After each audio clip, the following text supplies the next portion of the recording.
Call to order the March 26, 2026 meeting of the Ulster County Resource Recovery Agency. And we'll start with the roll call. James Gordon here, Donna Egan. Here. Erica Brown. Here. Mike Baden. Here. Chris Holbrook. Here. Mark Ryder of the Here. staff. Timothy DeGraff. He was with us. Yes. He'll be back, yeah. Angelina Brandt is excused or she must be in her office. I'm gonna make sure she. Okay. Meanwhile, you're here. Yes. And Nancy Lamb's here. That was Tim Wiederman for the date. Here. I'm gonna go grab napkins for people who are eating. Oh, thank There we go. Are they here? I didn't see them. Someplace. Oh, They're over there on the right hand side. We're not down here. we're out of that. Yeah, I'll go grab in the kitchen. Okay. Okay. Meanwhile, why don't we stand for the Pledge of Allegiance? So you can get your shirt. Pledge allegiance to the flag of the United States of America. To the republic for which it stands, one nation, under God, indivisible, with liberty and justice for all. First order of business, public comment. Does anyone want to comment? Okay, please state your name for the record, please. We know who you are, but please for the record. Hi, I'm Poppy Canaries from the town of Woolworthing. I haven't been in a while, but I just wanted to report back that we've done 3 repair cafes in town, which has been really great community. And we get a lot of support. We've seen about 65 items that would otherwise end up in the landfill. And just here to check in. Great, well, thank you. For the record, Angelina Brandt has joined us. Welcome, Angie. Any other public comment? Okay, former legislator Manager Joe Green, welcome. Thank you. I just want to say that I got my start in a solid waste and recycling committee of the League of Women Voters 30 years ago or so. And it's a very nonpartisan, bipartisan group. And one of the things I learned was the value of collaborative conversation. And so recently, as I'm seeing a proposal from the agency, concerns raised by different groups in the public, I'm thinking that it would be really beneficial to have another collaborative conversation. That's not happening with the legislature. They hired someone to bring the what was originally the zero waste implementation plan. I think it's now going to be called zero waste guidelines. And they're doing it off documents, and they may be interviewing a few people, but it's not a public process. It's not a collaborative process. So I asked the league if they might consider hosting a forum where people get to share their ideas and their concerns and work together to try to work through, because in the legislature, I've gotten up and said this a lot. This is what conflict looks like, and it ends or reduces, extends the process, and the outcome is almost always worse. But if we can get our ideas to add up and be collaborative. So I don't know if they'll accept the offer. Emily Hauser, who worked here when I did, thought it was a great idea, and she also got her start in the league. I don't know how to play out, but I also don't want to be doing things and not keeping everyone informed. So that's my update. Thank you. Okay, I appreciate it. Thank you. Is there any other public comment tonight? Okay, move on to approval of the agenda. Does any board member have any changes they want to make to the agenda before us tonight? All right, hearing nothing, I'll accept them. Quick question. You want me to just give it for the public and for the board members, just a recap of our audit meeting, or? That's under the general Yeah. Sorry, General reports. I missed that. Yeah. Apologies. Okay, no big deal. So, okay, so I'll accept a motion to approve the agenda as presented. I'll make it. Okay, second, please. Second. Okay, all in favor? Aye. Aye. Opposed? Okay, so next we move on to the approval of the minutes. The minutes of January 8th, 2026, regular board meeting minutes for discussion purposes, please. Can I hear a motion? Motion to discuss. And then we'll approve them if there's no objection. Motion to adopt and then there'll be a discussion. Okay, so motion to adopt. Motion to adopt. I'll second that motion. All right, so any discussion on the January 8th, 2026? Any alterations or anything the board has picked up on that they'd like to bring to our attention?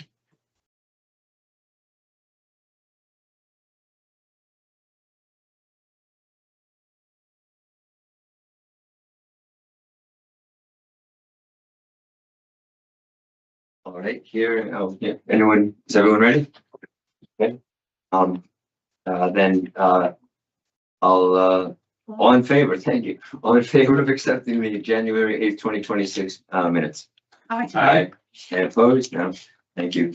Moving on to the February 19th, 2026 minutes. Motion to approve, I'll make that motion. okay, second, Second. okay. Any concerns or discussion from the board? Yeah, so I had asked for a revision to be made and it was made, so thank you. All right, great. Well then, all in favor of accepting the February 19th, 2026, meeting minutes? Aye. Aye. Great. Opposed? Great. So communications and announcements. The next regular board meeting is scheduled for April 23rd, 2026 at 6 p.m. Do we want to do the presentation so Yeah. folks can get home? Okay. Tim, do you know where to find it? If you just go to my folder in the shared drive.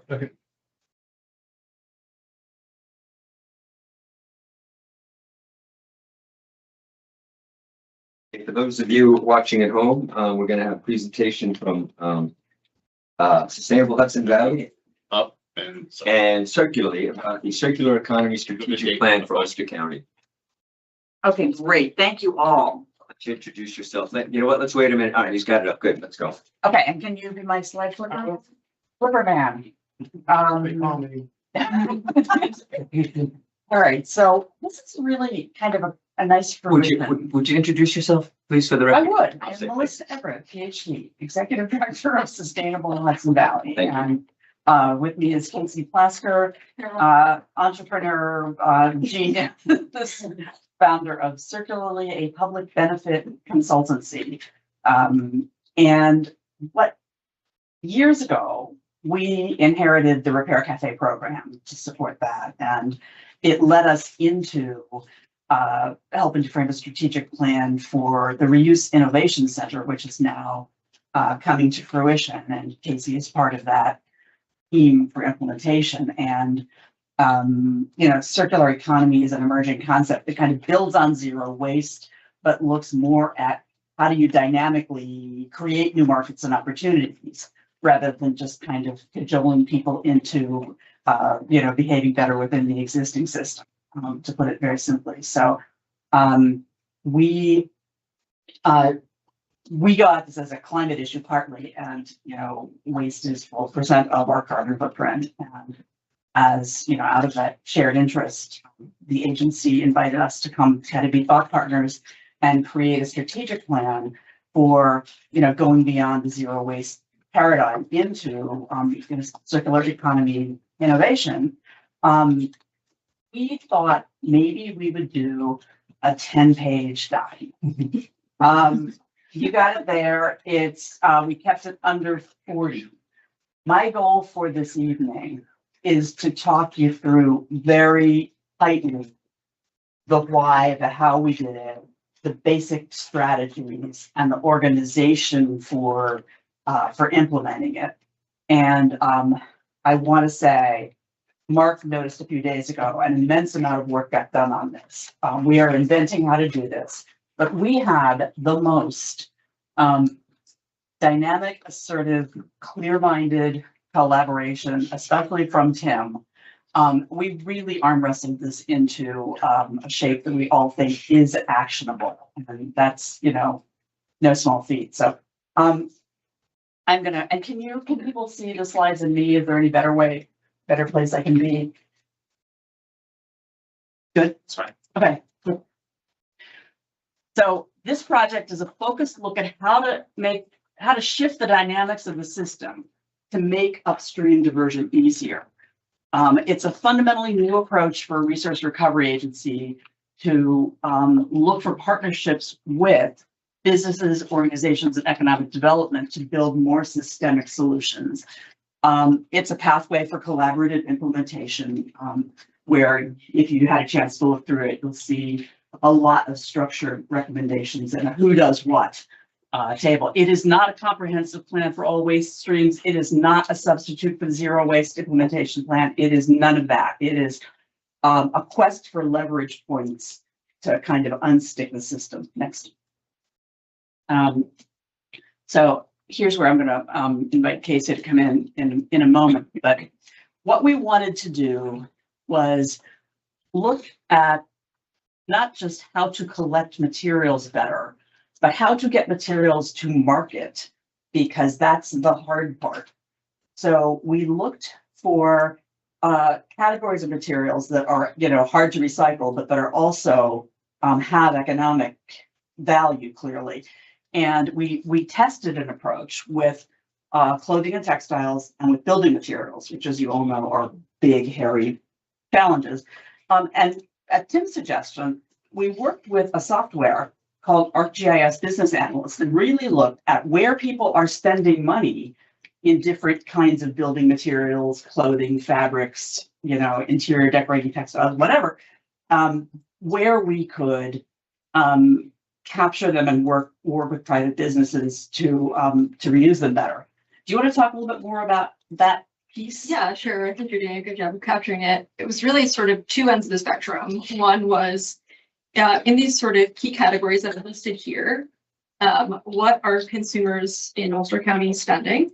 And then what are the businesses that exist and how much revenue are they generating? And trying to look at both sides of the coin to understand, where is there a disconnect between that? Where is there an opportunity where it seems like consumers are spending a lot and there's not an equivalent revenue of businesses in the same category in that? Or sort of conversely, if there's a lot of revenue being generated in those businesses, what does that say about the types of materials that are flowing through those systems and what sort of opportunities could be seen through that? So we used ArcGIS Business Analyst to use some of the data, like sort of high-level data collected through that platform to do some of this analysis to further understand what sort of the opportunities are. And no surprise is that I won't sort of go through the nitty-gritty details of the numbers here, but there are an immense opportunity here within these two categories. Building materials is the first one we talk about, and it makes up about 1/4 of all the money spent in our county in the specific category of retail consumption, retail goods and services. So yeah, just really an amazing opportunity here to sort of connect the dots and make sure that when folks are spending money in these categories, that money is being spent within the county proverbial four walls. Yeah, okay, and I made you. Yeah. Thank you. So the basic approach was to look at, for those streams of opportunity, who's working in business, in research, in solutions development, in improving policy and so forth, and really kind of look at how to connect players so that ideas flow more freely, and it's not kind of on any one agency or organization to be figuring it all out. And we'll talk a lot more about that in a minute. We saw the Reuse Innovation Center as an example of something that can be repeated and adapted in a lot of ways. We call it a catalytic project because it's bringing together entrepreneurs. It's moving whole lots of materials. It's creating collection and distribution infrastructure and storage infrastructure. It's creating business support for the companies that are part of it. And so the idea that there will be others of those, that the agency might be part of, that other stakeholders might think of, but that's a kind of a pillar of this. And then we are looking at not just funding sources for public sector projects, but investment resources to grow companies as part of this. And, you know, we really feel that what we've uncovered with building materials and textiles is a big work scope already, but it's also an example of what can be done with organics, with electronics, with, you know, any other material stream in the future. So this is kind of the test case. Next. So we had a launch party with about 70 people at, what was that company? In RBW. RBW, yeah. And we pulled together a list of about 450 organizations, businesses, research groups, blah, blah, with an interest in reuse and materials innovation in the Hudson Valley. And we held 5 gatherings, 4 that were mostly in person at the Kingston Library, and then, but hybrid, people could hover, and then 1 online kind of catch up one with a total of 53 folks. And I'm going to talk in the next slides about sort of objectively what we learned and where it led us. But I really want to, and again, hand it to Casey in a minute, the flavor, what I learned from those meetings. We had a woman with a successful business in Brooklyn using salvaged architectural materials to make high-end furniture at significant scale with a significant workforce. And now she's moving up to Hudson to do tiny homes. We had Davies Office Furniture, which is a, you know, national footprint office furniture remanufacturing company. We had Kingston Standard Brewing, where they are recycling the CO2 in their process. And, you know, plenty more. I mean, I have to say, Tim First now up in Hudson, who runs the tool library, who's also figuring out uses for Japanese knotweed. So just all kinds of materials nerds, but people with dynamic companies. And what I've learned, and I think Casey has known this for a long time, the ecosystem of people working in this space has really matured. So there's people with every bit the garbage nerd sensibility that, you know, led to the founding of this agency, but they're good with tech and decision makers and think about business models. And so it's really, there are possibilities among us that weren't there, you know, even 10 years ago. Do you want to add to that? Yeah, I think what I would add is there's a deep, what I observed was a interest and hunger for collaboration too among that group.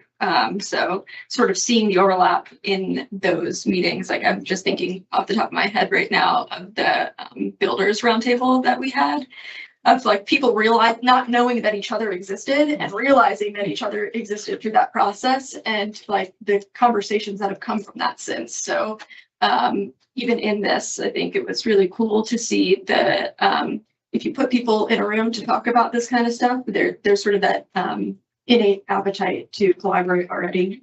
Yeah. And so the builder thing I should actually mention, because it closes a bunch of loops for Mana and others, that we had people from one of the engineering firms that's working actively on the pilot deconstruction project in New York City, where they are learning, you know, what are the materials quality issues, what are the barriers around, you know, building code limitations and structural, you know, uses of reclaimed materials and all of that. And so they are, you know, it's a direct conduit of, you know, lessons learned in the field and other places that is going to help us when we're ready to tackle deconstruction policy and industry development. Next. So we looked at, I mean, not so much recycling-based industries, but repair, reuse-based practices as the sort of lowest hanging fruit. Repair economy, you know, it's become so inconvenient. The Repair Cafe is changing that some, but the instant gratification factor, shortage of trained fixers, and you know, Susie at the Repair Cafe program is working on that. Inconsistent access to parts and product design that prevents repair. But opportunities through the Repair Cafe, we think there is increasing culture change. There are small business opportunities being nurtured and some small business owners came to talk with us. And the idea of shared maker and fixer spaces, which could be at the RIC, it probably will be, yes. But building materials, we learned, you know, not all the bricks are in good shape when they come out of the building. Storage and staging is a huge thing. Our consultant for the RIC, Dave Bennett, helped with like 1,000 deconstruction projects. And at a certain point, they realized, wait a minute, don't take the building apart till you know what you're going to do with the stuff. So there's been a maturing of systems to get this stuff done. And I mean, Casey has, you know, one of her many projects is she's developed an inventorying system for pre-deconstruction, looking at what's in a building, what the likely issues are, you know, where it could go. So that whole kind of planning and strategy and collection and storage and distribution is huge right now. Deconstruction can be competitive with demolition, but it's different. So it costs more labor wise. You get more back when you resell the stuff, but you have to resell the stuff. So it's harder. It's a much harder business case. And most building codes don't say anything about reused materials. So it's like a scary risk for a building inspector to allow reused building materials to be used. And nobody's familiar with it. Everybody still rolls their eyes. Challenges with textiles, again, collection system is fragmented. The work is labor intensive. It's not, you know, really standardized. Cultural norms of fast fashion don't make it easy. And this really made me crazy. We learned from one of the stakeholders that it's kind of the norm for large retail companies. They'll just like have a season of merchandise, and if it doesn't sell, it gets trashed. It's probably no news to you. But overall, collection systems are designed more for efficiency than for diversion. And, you know, we heard from so many small businesses that, you know, they're all reinventing back office services and they're all reinventing marketing, and the economies of scale of bringing them together and helping them out and just providing, you know, basic business services would be huge. And so, you know, it really is moving fast in terms of opportunities. You know, for building materials, there are now machines that will denail the wood and clean the gunk off the bricks so that they can be reused. Clean surplus material is versatile and less regulated than construction material. So the surplus market is really, you know, an important piece. And just there's an increasing support system for deconstruction. With fashion and textiles, it's the same thing. There's huge coalescing of small businesses working on upcycling textiles. And New York just got the first American installation of a textile chemical recycling company that like breaks down the spandex and the cotton to reuse the fibers when you can't use it in a better way. There is a whole fiber shed initiative that the Eileen Fisher Foundation has been driving in the Hudson Valley to look at how to create native, you know, fibers and textiles and not be dependent on the whole fashion industry machine. And so business opportunities overall, business supports marketplace connections, systems for distributing, storing, and staging the materials. It's like creating those systems can help a whole lot of different materials flows and business kind of subcultures to thrive, and finding catalytic funding. So we had a couple conversations with stakeholders who were investors, and what we think we know is that there's not a problem that much with, you know, early stage startup funding. I mean, there's lots of small business development, maybe not none, but there are angel investors and so forth. There are investors for very large operations once, everything is way up and in growth mode. But in between, it's really hard to grow a business in this space. Yeah. You might want. I'll make a comment on this, as it relates to an earlier point on like support system that is existing and connection to other, organizations. In New York State, we're uniquely positioned in that all across the state, there are like sort of a network of volunteer organizations popping up to try and push for this type of work. In New York City, there's Reclaim NYC for building materials. In Ithaca area, there's an organization called Crowd. And all of these organizations are trying to figure out how to do this, how to support businesses that are wanting to step into this space. And so it's not like the Hudson Valley is trying to do this independently. There's a ton of support moving forward. Yeah. So I'm going to go into the strategies that we came up with and the implementation framework, and hopefully I'm not like, you don't look like you're going to sleep. So keep going. Okay. So we really, and kudos to Tim for pushing this. We have done our best to create a plan that's actionable, that has vision, that Ulster County's economy, it's maximizing circulation of products and materials, thereby minimizing extraction and generation of waste. So going all the way upstream, and mission through a broad collaboration of businesses. You can see that, click. So we looked at 3 to 5 year goals and operations and infrastructure. And this is, something the agency, it's for you. Develop operations, infrastructure, and logistics to support reuse, remanufacturing, repair, and recycling. Establish and grow a working group to coordinate implementation of the plan. That goes beyond UCRRA. That is, I heard Mark and Tim say 2 or 3 times during the development of this, hey, we can't do this alone. It's intrinsically a partnership proposition.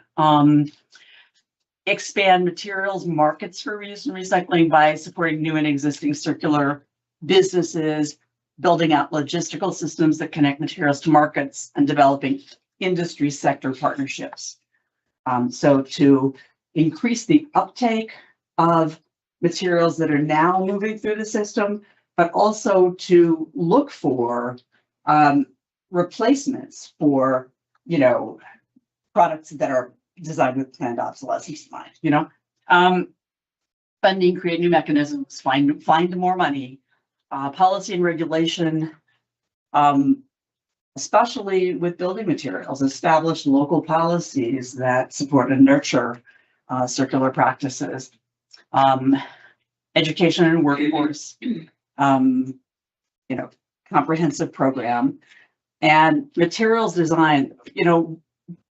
We had a fair number of stakeholders who were architects and builders and the like, but who had like a side business in their back pocket of trying to figure out, panelized biomaterials for buildings. So alternatives to, tacky stuff from Home Depot. Next. So we heard from the agency that you all had been giving serious thought to changes in your approaches before we came into the picture, including changing your, tracking and management systems, expanding your infrastructure, the idea of a secondary diversion center, infrastructure with the transfer station partners, removing disincentives, and working with your own business model, which not just everybody does. So next. And so the rest of this is really looking at what could be done by UCRRA with us and others, potentially with county economic development and executive branch, and potentially other counties, because there has been, we had stakeholders from Columbia down to Southern Rockland in this, just without trying. So creating a working group to coordinate the implementation, creating online communication platforms for everybody working in the space to be able to, communicate without being brokered by any of us. We're going to be doing another Circular Economy Summit May 15th that you're all invited to, but regular summits and gatherings and practical initiatives based on these, including more catalytic projects. And those are not things we do every day. Those are things we really think seriously about, what's strategic. Next, we're almost through this. Catalytic project is big but doable. It's one of a kind. It connects players and creates new opportunities. Next. Marketing and logistics, supporting repair, reuse, and recycling businesses, supporting startup and growth through shared business services I talked about, systems and software like materials brokering software. Do you want to talk a little bit about that? Yeah, sure. One of the key missing pieces of the puzzle in all of this is this sort of opacity of what materials exist, how much are they, who has them, all of that for reused materials specifically. And there are various different reused material marketplaces popping up that are outside of the Meta platform of Facebook Marketplace that are focusing on different specific materials. Particularly in the report, we talked a little bit about some budding marketplaces called Reaply and iWasteNot Systems and Orbit Exchange, which are building material specific and interior specific. And more systems like that need to continuously exist, even inventorying systems for organizations just to organize what they have. That way there is transparency in that. That way we know where to move materials and when and how. So that's a big that is being figured out. Okay, great. So another strategy is to develop funding. I kind of talked about that, and we're nosing around like everybody is, but really we think that a partnership of a county agency, a county executive branch, economic development organizations, and entrepreneurs is like not a bad partnership to be building funding, not just for this effort, but for the businesses that need support. Next. There are, we laid about in here, a lot of interesting policies to support deconstruction at the state level, and the Fashion Act perennially, that'll get passed one of these years. In the county,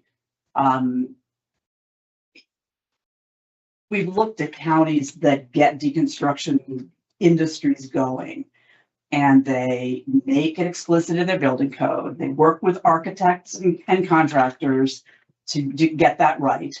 They train contractors and develop workforce programs. They then begin to develop ordinances that can be phasing it in. So potentially, as Nana has suggested, calling on, making it required at least to do a deconstruction audit for a county building, or phasing in required deconstruction for older buildings. There's all kinds of ways to do it, but piloting, mentoring, and evaluation. So I will say, and all the while, with all of that work, there is work underway at the state level. There were just 5 bills introduced to make building material reuse easier via creating grants and money opportunities for warehousing of building materials and doing things like making structural lumber being able to be reused in a structural context. A little bit nitty gritty, but there are statewide bills underway to help make it easier here.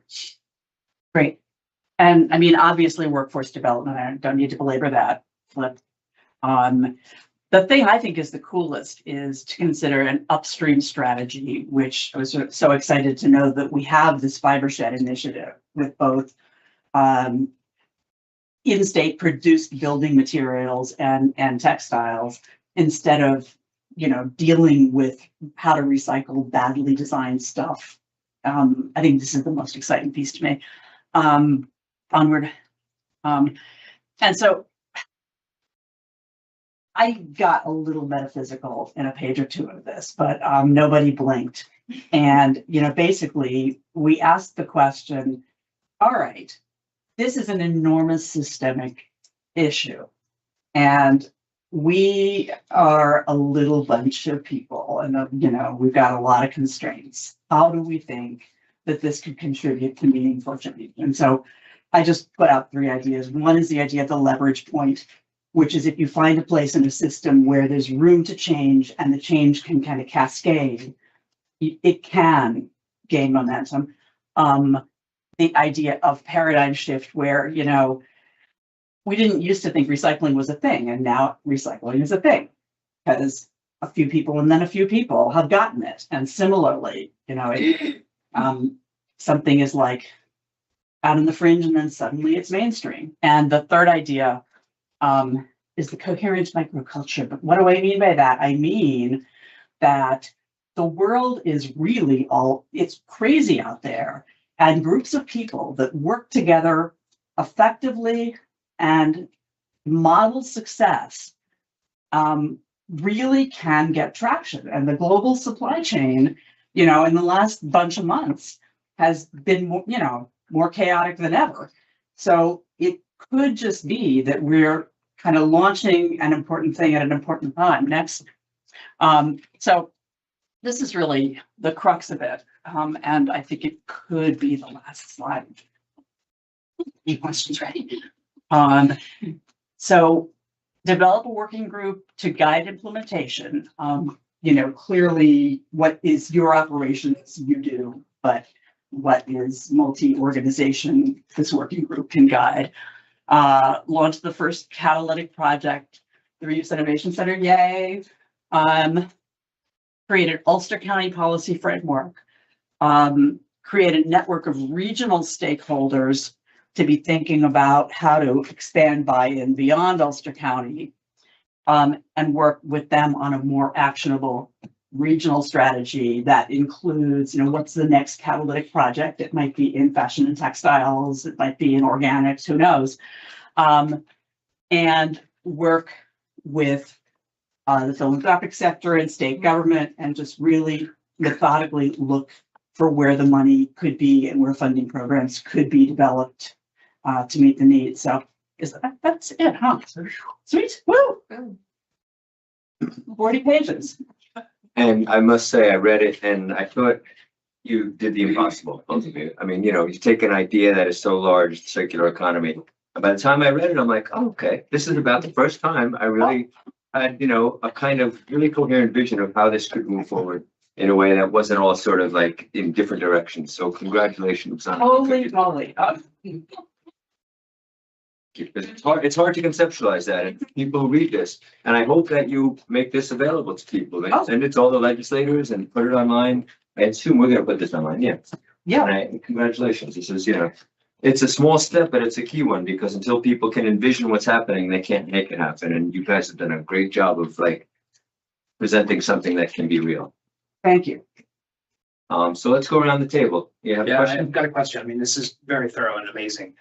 So much good material packed in here that we can use to think about the future. I'm just wondering, from your guys' perspective and experience, are there quick wins that are sort of not low energy, because nothing's low energy, things that you can get started with quickly to start building momentum versus trying to boil the ocean and do it all? Yeah, what? No, you at the same time. Well, I mean, I think the sort of primary initial step, and maybe it feels large, but I think one of the primary recommendations out of this in order to support this momentum moving forward is to create a coordinating body of a sort of sub-organization to help move this forward and to help pull people together, because intrinsically this is really complicated, right? It's really systemic.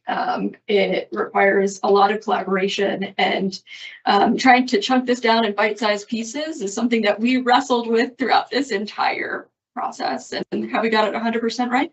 Maybe not, but we're moving forward. We've got a good framework.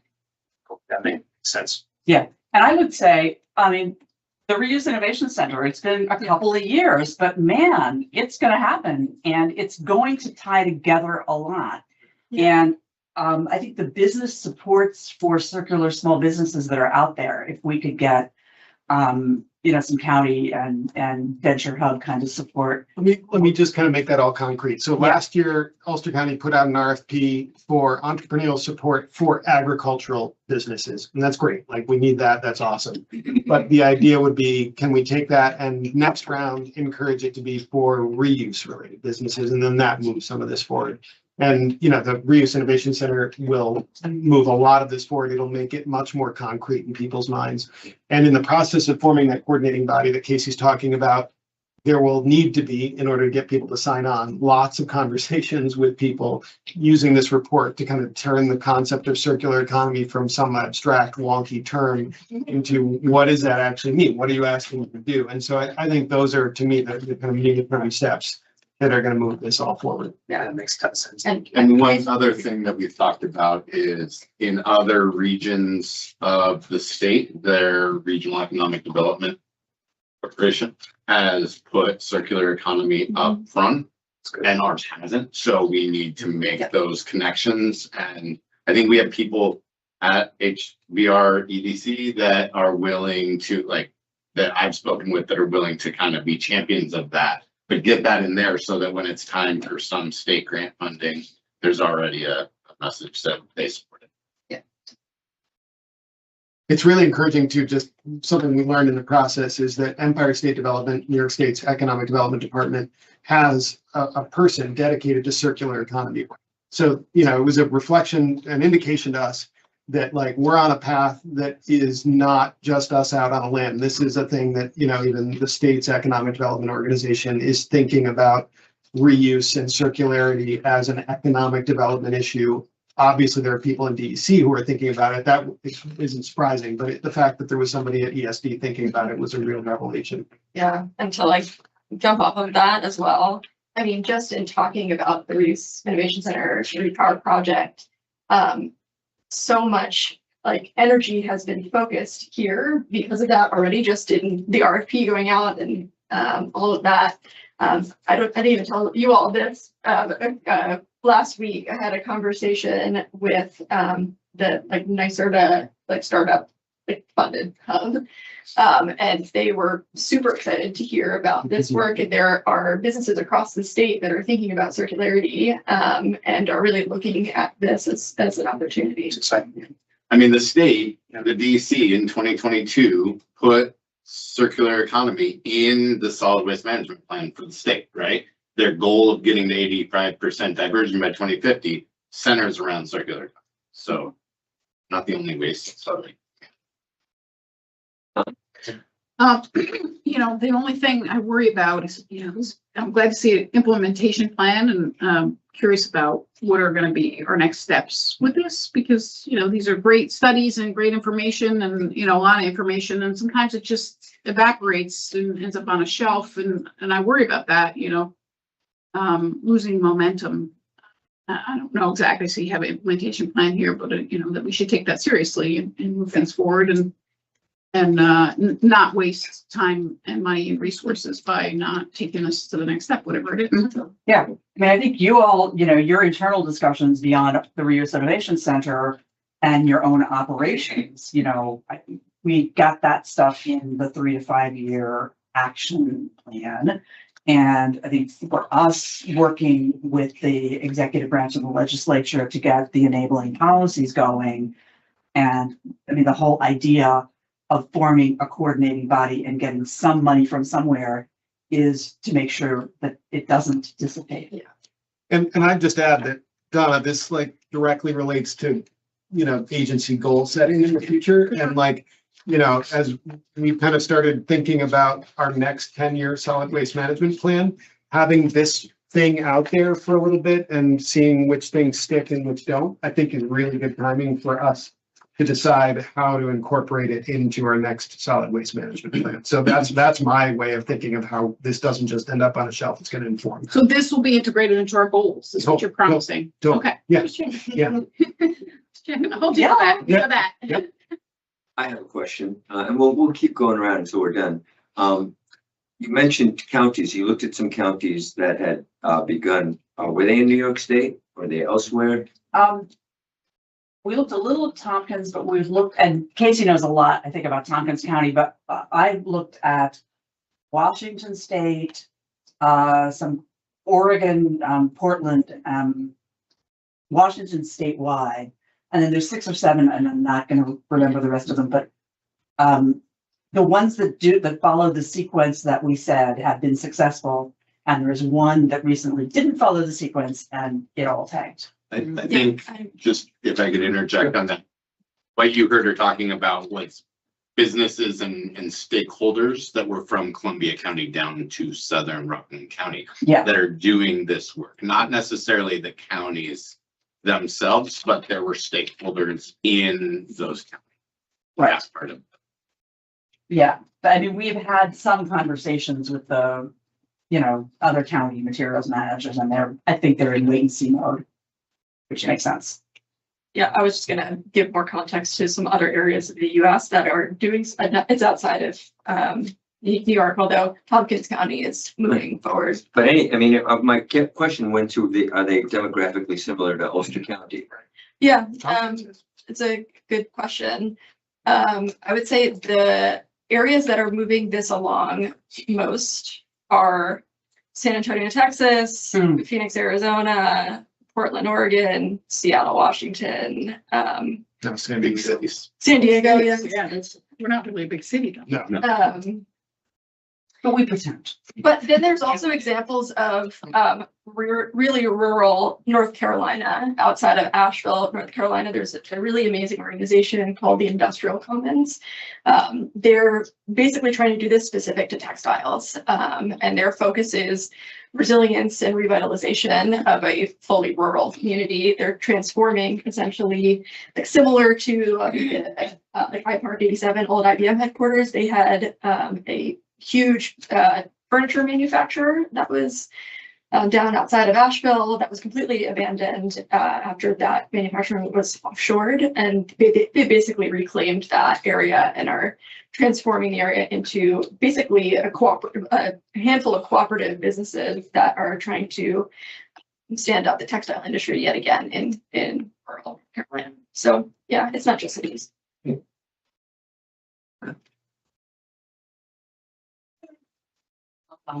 These people and to find out the circular economy summit. Anyway, Oh, it's not up yet, but it will be. what was the most shocking for each of you in working on this? Okay. And also, what questions do you personally still have that are unanswered? I mean, I think that I don't even know how to answer. I mean, I think for me it was how to wrestle all of this data was the most challenging part or shocking part of it. And how to, I think it was a really unique exercise to have a for-profit public benefit corporation, a nonprofit organization, and a government adjacent agency working on something like this together, and what we came to at the end, I think shocked me the most of how that actually came to fruition. Did you document any of that process? How you worked together? A lot? No, No. it's just wild. Just emails about how Yeah, the there's hell we were gonna do. A billion stuff. emails, but Yeah, I mean, quite honestly, we wrote out all kinds of different, statements and flowcharts about what we thought we were going to do. We didn't for the longest time. I mean, I think Casey and I, we had a phase of almost murdering each other because we just were not Accurate. It wasn't, it was hard to articulate what needed to happen. And when we got in the room for the launch event with 60 stakeholders and heard them from so many different perspectives, it was like, okay, we're good. Yeah. And it was really, it wasn't about kind of linear analytic process. It was about creating space for something to emerge. Yeah, this is gonna be a little bit specific, but you talked about building codes in relation to the county. So that's what I Yeah. do in my day job is Ooh. building codes. So, well, I'm not a code enforcer. I'm not a building inspector, but I'm the department head for the Village of New Paltz. So building code, are you talking about from the deconstruction perspective? Because from the new construction, that's a state level. Correct. So Yeah, no, we're I talking just wanted about to local clarify. for for deconstruction. deconstruction. Yeah, Okay. I understand, you're our best Yeah. friend, but we looked at codes and they don't seem to mention one way or another reused materials. And so if it's not spec'd, then it's probably considered high risk. Mhm. And so there has to be some kind of process. I'd love your guidance. Yeah, because I think, the International Code Council is Yes. basically who everybody Yes. follows for new construction. Yes. And for the materials to be reused, that's gonna be And that's happening. state level. Okay. Well, that's happening right now. There is a group that's, advocating heavily for the inclusion of salvage structural lumber Mhm. in the ICC for reuse as structural Beautiful. lumber. Yeah. And so anybody who's really interested in this, April 2nd and 3rd, and I forget the date, sometime in April in Hartford, Connecticut, there's a hearing of the ICC on draft new code. And there's a group from New York State that's really focused on deconstruction and building materials that's headed out there to speak in support of. And I will tell you, like, the tiny house momentum got into the most recent code, which is called the 2025 code, Mhm. which took effect as of 2026. But there's an addendum section about tiny houses. So if that gives you hope, that was a relatively short period of time that it got in the code. Yeah. So potentially the same thing can happen. Yeah, with- well, with we'll this. definitely follow up for your guidance. And I think that involving architects and builders is And- obviously key. Planning professionals who, Yeah. wrestled with this, I think, like we should have thought of you sooner to kind of pick your brain. That's okay. Chris, you have any I questions? just, yeah, one number, but like regional solutions, very interesting. But I'm wondering if like a circular economy strategy like this, does it make sense to have a big regional solution? Because you don't want to be trucking stuff all around, right? So what are some of the? It doesn't necessarily need to be kind of homogeneous with regional, like superseding local. It's just like the reach of all these, flows and infrastructure needs and markets and stuff need to be figured out, but they don't kind of neatly fall into single county borders. It's really our thing. And I will say, just to add to that, there's like a near-term version and a long-term version. The near-term version is like a lot of the infrastructure doesn't exist yet within the county boundary, or like it shouldn't just exist within the county boundary, and it could be like a specific site of aggregation for multiple things. So those are things to consider. What is viable in the short term that is more regional, and then what do we want to sort of look at as an opportunity to be more localized? But there is an aggregation issue, and Yeah. regional helps with that. Yeah. We need quantities of materials to reach scale for certain aspects of this work. And, when we think regionally, it starts to make more sense. I just was today at a business in Marbletown who attended one of the roundtables, Ken Landover. He has a furniture design business that started off as a zero waste furniture design using plywood. And so, he basically designed everything so that the only waste was the actual cut. So every piece is kind of perfectly fit together in their incoming material. But then more recently has been using plastic and now recycled plastic to make this outdoor furniture. And, he'd love to do it here. Two things are challenges. He needs a supply of recyclable plastic that he can use at quantity. And he doesn't do a lot of the cutting and manufacturing himself. He works as contract manufacturing with people who already have CNC machines. And so he looks at a region and says, okay, what are the places where there's a CNC, and can I do 200 pieces here, 200 pieces there, 100 pieces there? So that's an example of why the regional approach does work in certain instances. Yeah. Thank you. Yep. And we've also, we periodically get whispers in our ears from Dave Bennick and his friends who are doing the full city block deconstruction in New York City. And a bunch of others that have come into their purview saying, get ready, because we're going to be sending. Yeah. So.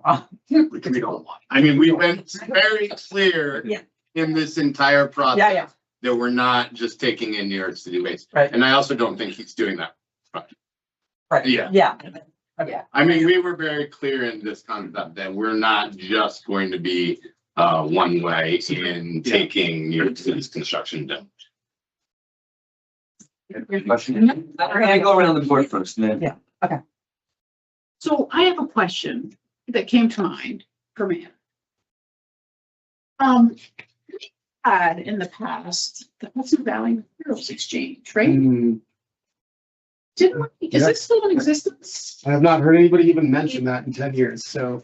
no. Like, sort of like a, People like, questioning it. like thing, right? You know what I'm talking about? Yeah, and it ended up in Walden, I think. And or so what, somewhere down. like, that was pretty successful, I'm not gonna lie, 20 years ago, I Right. think. Right. And like, what happened, that type of thing seemed to be somewhat successful. Was it Jill or something? Yeah, I think it was, It's still good. I think it was Yeah. her though, and then stopping that kind of, I mean, I think it's very similar to what has happened in some ways with like the New Paltz Reuse Center. When Laura was there, it was very active and So like a one person show, like it goes. it was, yes, You know. that's what I believe was happening. I worry about that. I think that I've heard it said that those places are really good at collecting the stuff, but not necessarily, it's hard to market the stuff. And, you know, a single point is not necessarily the way, but so the idea of take it or leave it sheds at the transfer stations, the idea of, you know, supporting multiple, you know, reuse businesses all over the place, just trying to create more interface between people and those resources.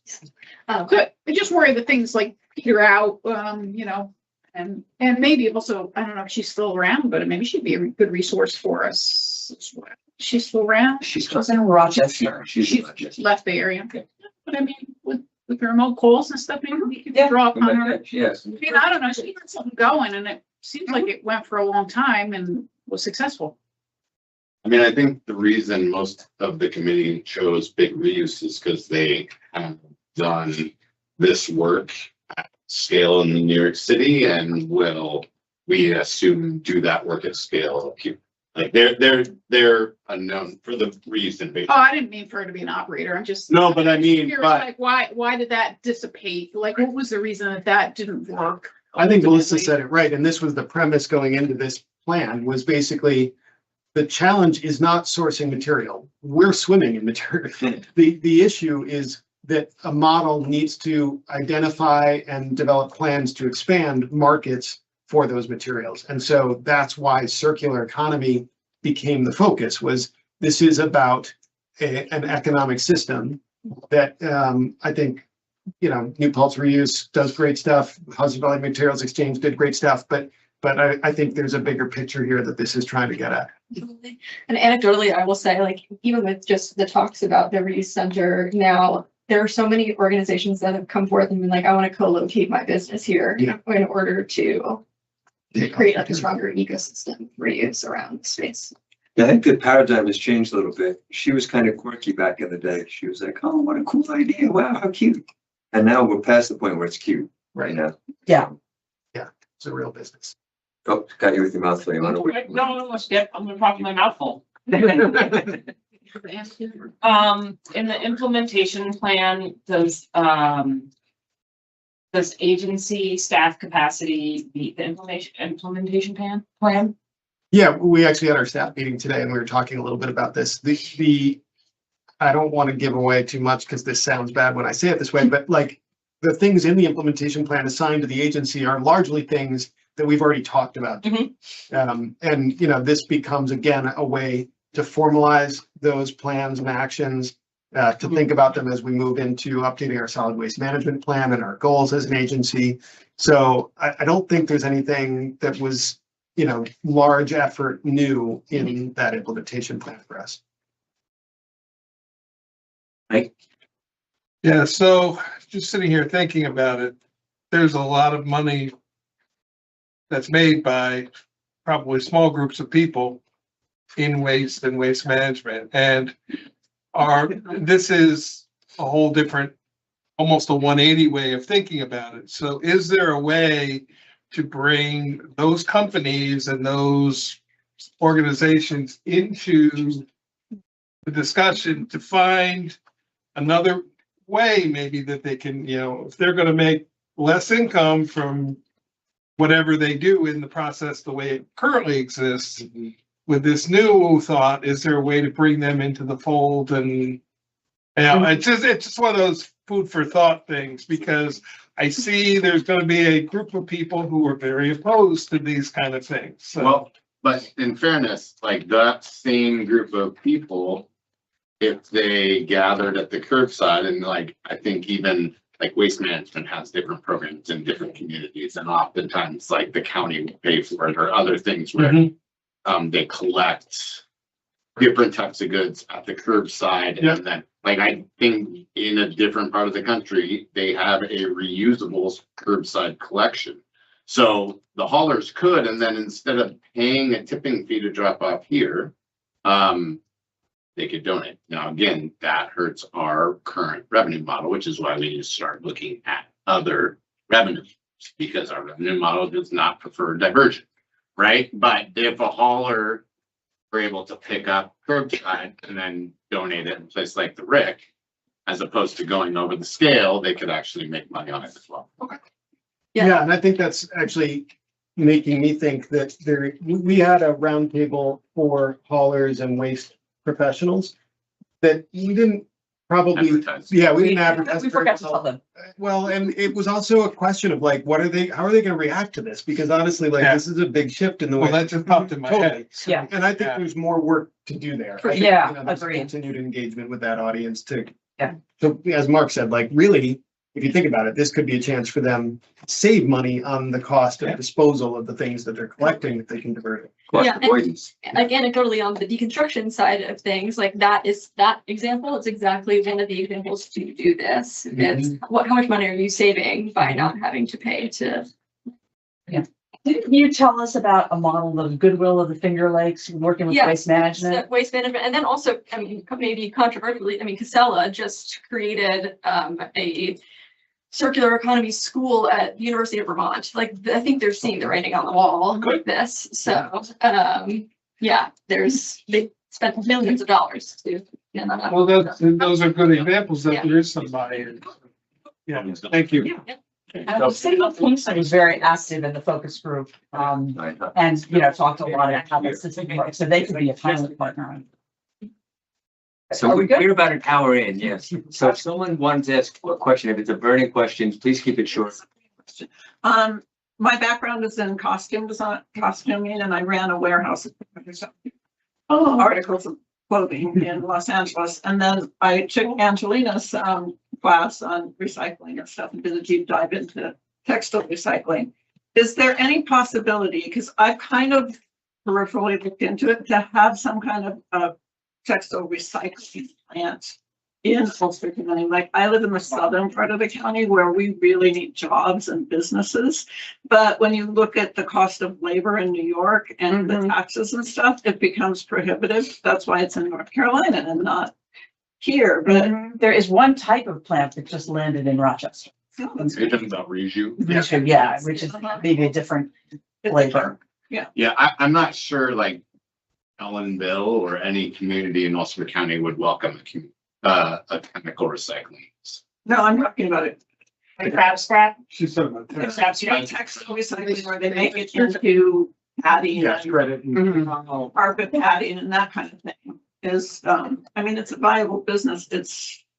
It becomes prohibitively expensive in New York for different reasons, but. This is one of the things that I think the Reuse Innovation Center and this plan, we hope will result in, is that we will start to identify viable business models that could support diversion of material. So an example is, we've got a bunch of textiles that right now we're having a landfill. Is there some way to reuse that material other than, certainly some of it can go on thrift stores and, boutiques and stuff for resale, but there's some of it that can't. So what do you do with it? Only 20% of it ever gets reused. Right. 90% of it. Yeah. Then the other 80%, can we do something with that? Yeah. These are the kinds of things that through the Reuse Innovation Center and through continued work on the circular economy, work, hopefully we'll identify those and then work with our economic development partners at the regional level to say, can you help fund a startup? And maybe Olive is a great spot for that if there's a space there. Yeah, and even through this process already, we've identified some organizations that are doing that here in Ulster and Green. There are two product manufacturers that come to my mind that are already doing that. And if there's more demand that is identified, more material that is identified, what is their appetite to combine forces and make it something bigger? Yeah. Well, I don't want this to be a marathon meeting and you may have Thank you. something else. to go. Thank you very much. We'll hear from you again and we'll, Yeah, are you gonna make a decision to embrace this or? well, I think we already have. Yeah, I just want to say that the Hudson Valley Materials Exchange focused on materials for the arts. Yeah. So Okay. to think of that as a potential user. Yeah. And the other thing is, this document needs to get to MSW Consulting, who are working on the guidance plan. Otherwise, we got two different silos rather than, so, Mark, if you want to send it on by way of Chris Hewitt or whatever, if somebody wants me to, tell us that. Haven't you sent it to the executive branch? Yeah, but that's a That totally doesn't different, guarantee executive branch it. doesn't have anything to do with the zero waste, Okay, work so that's. that's. Ironically. This conversation. Worse, that Yeah. makes me That's nice to share it around, everybody gets the same picture. Okay, thank So you. we're gonna move on. All right. And thank you We're again. gonna- That was really interesting. Thank you. No, that was fun. Okay, so we're going on to general reports now. Committees and official reports by board members. Chris, you want to start? Yeah, I'll just do it very quick. So we had our first zero waste committee meeting of the year last week on Thursday. And just some key points I'll just sort of tell the members here about. It was a good meeting. We covered all the agenda items. There were no major disagreements. We were aligned. We reviewed the diversion resolution 2025. Mark presented that. And while we noticed that some categories were going down in diversion, like electronics and cardboard, that's actually a positive thing. Because it means they're getting pulled out before they hit the floor, which is we talked about that. We identified a few areas to look at improving. Ironically, textiles was one of the things we talked about, tires as well. And we want to encourage the agency and staff to sort of focus on not just being with status quo and challenging that, pushing forward for some of these things. We also talked about adding up to 3 community members in a non-voting advisory role to the Zero Waste Committee. And we're going to be looking to move to a more regular cadence, like every 6 to 8 weeks. We talked about different days, which I'll share and we'll communicate. And we heard one member of the public came to the public comment. And the theme around that was around the energy proposal and the zero waste communication plan and the same topics we've heard. So that was it. Thank you. Other updates? So the audit committee met right before this meeting, with our auditors. Did all the board members get a copy? Okay. I would encourage you to look at this. It's a wealth of information. The auditor was highly complimentary of the work that Tim does, and I want to call out the work he does. And they said we can definitely consider the monthly reports that we get as being very accurate information, which was good to hear. And it's not something to be taken for granted. Yes, thank you for adding that. And page 14 in the report is basically a cover letter that they talk about how they did it. So I just would encourage you to take a look. We all looked through it as the audit committee, and just to say thanks to Tim for doing the work he's doing, because it's, and one thing they point out, there's a 10-year, I think it's page 61 and 2 or 2 and 3, and I apologize. But there's a 10-year, you fold them open, there you can see all 10 years. And you can see that the revenues are not growing at the rate of percentage that the expenses are, but they do say that our tipping fees are moving appropriately for, the costs, so. Good, not anything else. Well, essentially, he called it a clean audit, Yeah, right, which is the top, you can't get any better than a clean audit. Right, no no finding. funding. And he basically said that while there are, some perhaps cautionary things to keep on the horizon, we're in a good position financially from his point of view. Exactly. What were the cautionary? Because I know that there's usually a few in every. Expenses are rising so quickly, it's hard to keep up. Percentages, that's what they, and And it's it's anything to do with like practices. Yeah, nothing to do with practices, yeah. And I did ask him if there were any particular expense items we should be looking at, and that's when he was talking about that we are reacting appropriately with the tipping fees, because that is the major source of our, it's the tipping fees, so. and his eyes lit up for there, figuratively speaking, when we mentioned getting a dedicated fund on the county property tax. That if we could do that, then that would be great, but that's. A user. He also chuckled and said, I know that's not always easy to do, so. And I just want to, along those lines, I was at the state yesterday for a lobbying effort to try and get the governor to not change the CLCPA. And I met a person who's very knowledgeable. I won't say who that person is, but they had questions about our plan with Global NRG. And I outlined, our RIC program, the repower and everything. And they listened, and then I said, but there's no revenue. And the person nodded, and then said, well, this is what I think you should do. And they talked about the RIC, almost as if they hadn't heard me. Talked about the RIC and the repower, and then said, so that's what you should do, recycle, do more composting. And I said, well, that's what we'd like to do, but I just said there's no money. And it just did not take. So I'm just, this is kind of what we're up against when we do this, is people just think we can wave a magic wand and do these things. So I walked away a little bit discouraged, because this is a very intelligent person, and it just never did take, so. We are doing those things. Yeah. Right? Those are all in our 5-year capital Right. plan. Yeah. So Yeah. all the things that we're being told we should do, and people think that because we're moving forward with this divergent project, which doesn't require source separation, but we prefer it, like they don't think that we're going to do the other things. I think at some point, there'll be a resolution from the board to officially adopt the zero waste hierarchy. I think that would be something that would benefit the agency and go. They think we should do it, but this person thought we should just do it like almost immediately. Like this thing out. There's not a realistic appreciation of what it takes to do what we're trying to do. But we are building out Yes. the Yeah. program. And I kept explaining that. I don't know if that took either, but anyway, yeah. So that is my report. Does any other board member want to add or? I'll just add that the recycling oversight committee is scheduled for April 8th at 5, so I'll be at that. Okay. All right. So then, recycling the program update is next on our agenda. Angelina? Chairman, I wanted to share that February 27th is the National Skip Straw Day, and so our recycling outreach team celebrated that with a free swag giveaway. We offered free stainless steel reusable utensil kits, bottles, and straws to our customers and visitors who stopped by in the office. Other than that, there weren't any outreach events or tours in February, which is again normal for this time of year.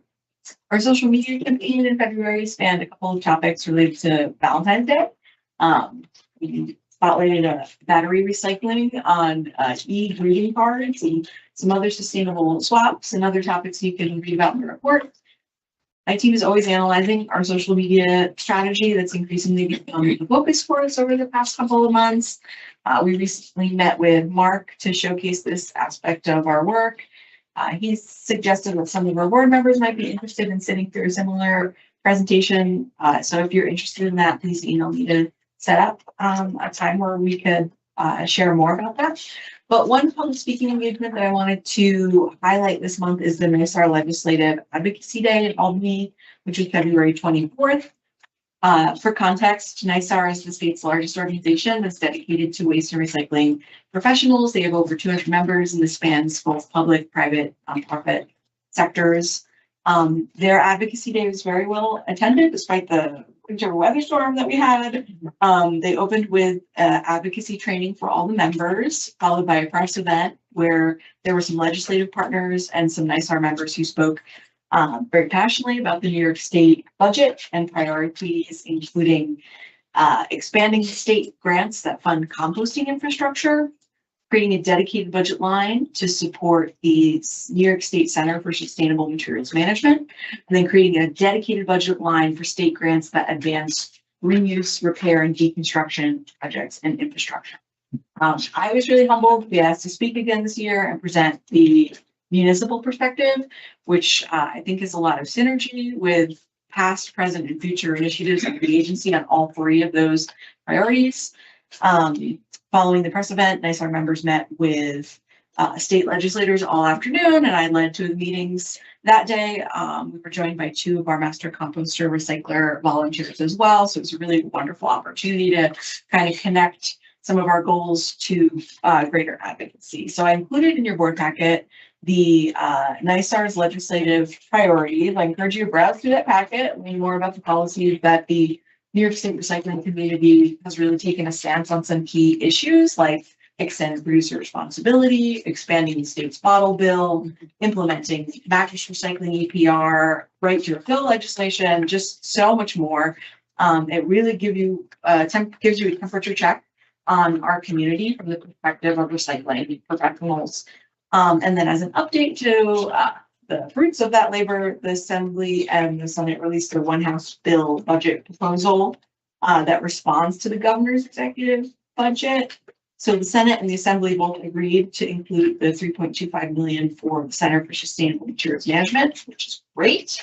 However, there was not consensus on the amount that should be dedicated to state composting grants. NYSAR requests a restoration of $5 million, which was in last year's budget. The executive budget included $2.5 million. So again, the Assembly and state didn't totally come together on that. But NYSAR's legislative committee is working on setting up a meeting with the governor's staff as soon as possible to address that. They're going to be circulating a sign-on letter to the governor within the next week or so, and they want other organizations to join NYSAR by signing to that. And I would hope to run that by Mark and get support to do so. That's all I have today. Questions from the board? Okay, thank you. The MSW tonnage report. Sure, so I just want to preface the tonnage reports for the MSW, C&D, and then the recycling reports. When we meet in April, I'm going to do off 2 months, off February, March. And for the tonnage reports going forward, we'll only be a month behind. The treasury report and the MERF will still continue to lie that extra month because I think it's time to do that. The tonnage reports will still get caught up after this. Month of January, our MSW was over our target ton by 61, but C&D was under the target ton by 924. You'll end up seeing the same thing for February. And in recent years, we've had, pretty mild winter. I think with how cold it was this year, for how long, along with the economy, there can be several variables, but I think in this particular instance, the cold, talking to the self-hauler, the dump trailer businesses, the open top businesses, they were slow. I think the weather did play the biggest role in knocking those numbers down. I can say that we were off a little the first week in March, as we'll see when I present these next month, but we've essentially made it to where we matched the prior year on a weekly basis for March. So hopefully maybe we'll catch back up as the weather gets warmer. If I can just interject with another thing, and like when you look at other transfer stations, and because one of our concerns is like, our tipping fee for non-flow control, are we pricing it too high? And are we just losing C&D to other transfer stations?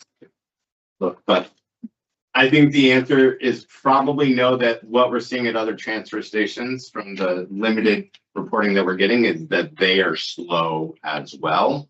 In other counties, you mean other? Well, there's like, because Lamella is in Ulster County, and then you have Taylor, which is in Orange, but like Their 25 numbers were down. I haven't seen their January, February numbers of this year, but I think what you're seeing is that there is just a stop in kind of like economic movement towards building new construction and other things. You don't see a ton of new construction happening in Ulster. It just, C&D's not flow controlled in Ulster County. That's what. No, it's not only MSW. Recyclables are not used as well. Okay. So the same thing on the recycling report, but 1 month isn't much to go on, but I think the only two items needed to even note is you see that OCC was up a tick, and that tends to increase, which we'll also see in that it's mentioned in the financial statements. Private haulers do end up increasing that number or even decreasing that number depending on how much they're bringing it in. And then our food waste, you'll see that has continued to trend down. The first 3 quarters of last year, I believe we averaged about 360 ton. But that last quarter, we dropped down about 230 ton. And we saw that drop down to, we dropped off 130 ton from the first 3 quarters down to that last quarter. And then you see that our trend for food waste is at 241 ton in comparison to December's 318. So that's just something for us to keep an eye on, I think, as the year goes on, which is why I picked up. Is there a reason that you can estimate that the glass drops so significantly? Glass is usually hit or miss because you ran the transportation, those loads are pretty heavy. So that could simply be a matter of the 1st of February, right? 2 boxes. Understood. You usually see the ebbs and flows of that as the year goes on. Okay. What about wood chips? Because that went to 0. We stopped taking those in, or is it just? We usually don't grind during the wood chips tend to come from doing grinding services at the towns. Yeah. So it just means we didn't grind anything. And if you look at last year's numbers, you'll see we actually, I believe if I recall 2024, we had the grinder was down in fall of 2024. So we made sure when we got it repaired and back up, we went out to the towns that were waiting that usually got taken care of in that summer or fall. So that's why last year you happen to see that in the winter. You don't see it right now. Yep. I think too, a lot of towns maybe are starting to do it themselves.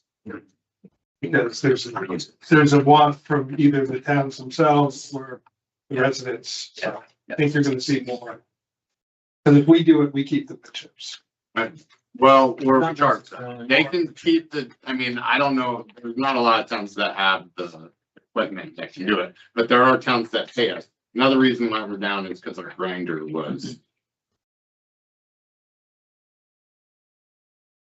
So the Merck P&L for the month of January, we only had 21,403. January really just continued what we saw, throughout most of 2025. Markets are still down. An example, if you compare the last January, we sold a load of plastic for $38,000 last year. We don't have that on here this year. We are still holding plastic loads, as I mentioned in previous months, because actually, I don't remember which one it was. I think it might be PET, but one of them has actually turned to a cost at 4 cents a pound. So whereas we used to get paid 20, 30, 40 cents a pound, we would actually have to pay to get rid of it. So we're currently still holding on to that material. Hopes of improvement. You don't need me to tell you markets on all kinds of things right now are a little bit haywire. So our net revenue for the month, and just a note, February, we did start taking our glass that we received from the towns to a new entity for significantly less than we were paying in recent years. And they recycle it themselves, Tom. They're a major. Huge. So net revenue for the month was only 15,452. Personnel expenses for the month were 36,503, and our operating expenses were 16,038.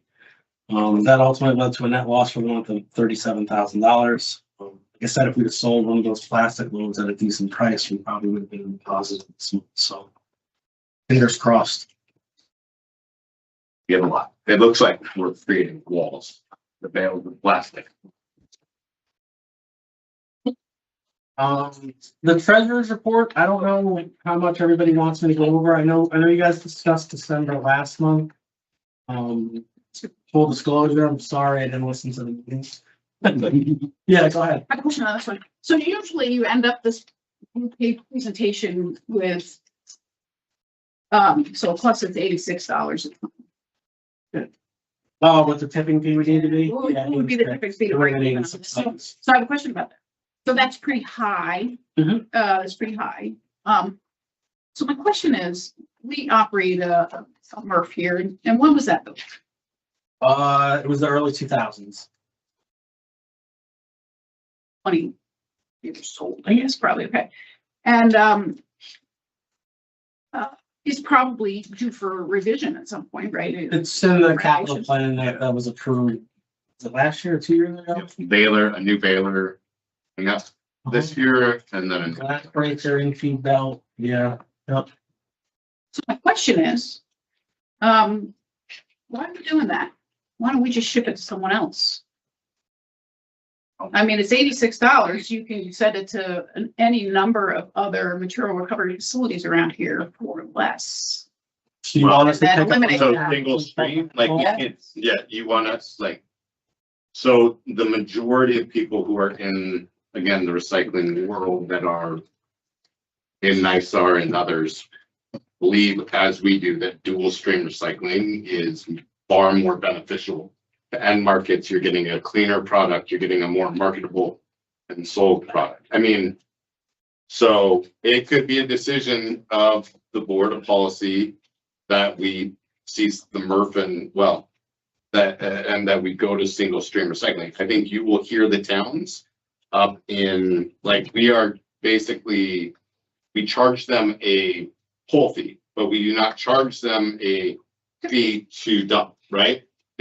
The counties that are taking their waste to single stream are paying $120 a ton. That's the other reason, because we would be like Sullivan County, who's paying $120 a ton to go to Republic. And that is how much it costs them. So our $86 a ton would be $40 more if we shifted to a single stream. Who's transportation of it? No, it's for disposal, similar to like Seneca Meadows. It costs $120 a ton to tip. Yeah, I have their numbers and that's not true, but. I think it actually went up. I mean, that's Absolutely true. something for the board to consider is we don't, there's an expense related to operating this MRF. I'm concerned that we are gonna have to put some money into it. So we, at some point, we need to decide whether we're gonna do some upgrades. Maybe there's something to consider with shipping it to someone else for the sorting component of it, not doing less, certainly doing more, but that's a big jump. It used to be $30-40. Well, you gotta remember, as I always say, if you can't just look at 1 month with it. No, that's why you do an average and everything, but. Right, I imagine it's going down. we're holding, plastic loads that we could sell and all of a sudden flip that whole straight. And then the other thing, if we're collecting from the towns, if we're gonna do direct calls from the town, that's a lot of barebacking to do. It's gonna be a lot of, costs related to transportation that go there. There would be no reason for us to do that. We would turn over single stream recycling to the haulers, and They would do it. there would be no reason for us to collect from the town MRDCs. They could contract with the hauler. But that would be a fundamental shift to this agency. But then that would be less Which cost, I right? would not. That would be less cost. I'm just pointing it out as. I'm just saying, sure, Yeah, but but let me just say, if I may, when the county legislature set this agency up, it was the idea that recycling would be free to the towns. And they've not, I wouldn't personally vary from that, but the legislature wouldn't vary from that either. They do not want us to charge the towns. It was very clear. And so I think if we were to try and do that, we would receive enormous pushback. And I don't think it's worth it. I don't think that. Well, no, I'm not advocating for charging towns. That wasn't it. But, yeah, I mean, if it costs us $86 to do it in-house or it costs us $86 to do it someplace else. well, it costs us $120. We don't know, yeah, whatever. I mean, we sent them our glass, but also we have a relationship with them and have their price.